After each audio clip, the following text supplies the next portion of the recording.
Israel और Iran के बीच तनाव काफी बढ़ गया है। इस मामले पर अमेरिका का बयान भी आ गया है। इजराइल को ईरान की धमकी के बाद अमेरिका ने मजबूती से इजराइल का साथ देने का वादा किया है। अमेरिका का ये बयान ऐसे वक्त में आया है जब उसने गजा में इजराइल की कार्रवाई को लेकर उसे नसीहत भी दी है। बात ईरान और इजराइल के बीच हालिया तनाव की करें तो पिछले दिनों सीरिया में ईरान के वाणिज्य दूतावास पर हमला हुआ था। ईरान ने इस हमले के लिए इजराइल को जिम्मेदार ठहराते हुए कहा कि इजराइल को इसके नतीजे भुगतने होंगे।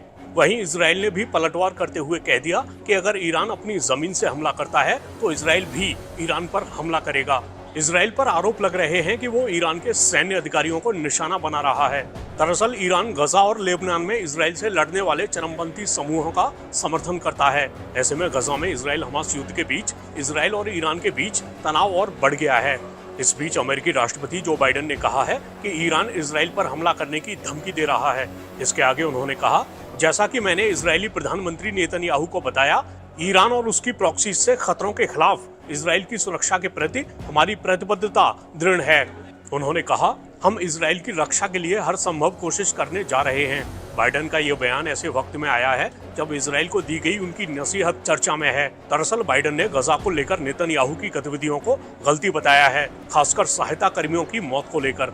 इजराइल ने गजा पट्टी में घातक इजरायली हमले में हुई सहायता कर्मियों की मौत पर कहा था कि ये सब मुश्किल हालात में गलत पहचान की वजह से हो गया था।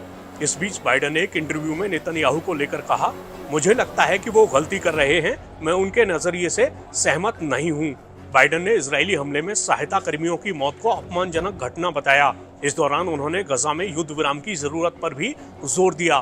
बाइडेन ने कहा, मैं इजरायलियों से केवल युद्ध विराम की बात करने अगले 6-8 हफ्ते के लिए अनुमति देने का आह्वान कर रहा हूँ, ताकि गजा में बिना रुकावट के खाना और दवाएं पहुँच सकें। मैंने सऊदी से लेकर जॉर्डन और मिस्र तक सभी से बात की है। वे खाने को अंदर ले जाने के लिए तैयार हैं। मुझे लगता है कि इसके लिए कोई बहाना नहीं हो सकता कि उन लोगों की चिकित्सा और खाने की जरूरतों को पूरा नहीं किया जाना चाहिए।